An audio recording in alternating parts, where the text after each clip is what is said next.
Inaamin ko, simut ngayon ako.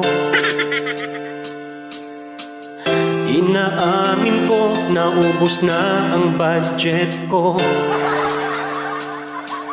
Hirap naman, walang natira.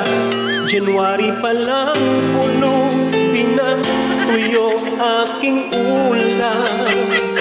Yan agad aking ulam.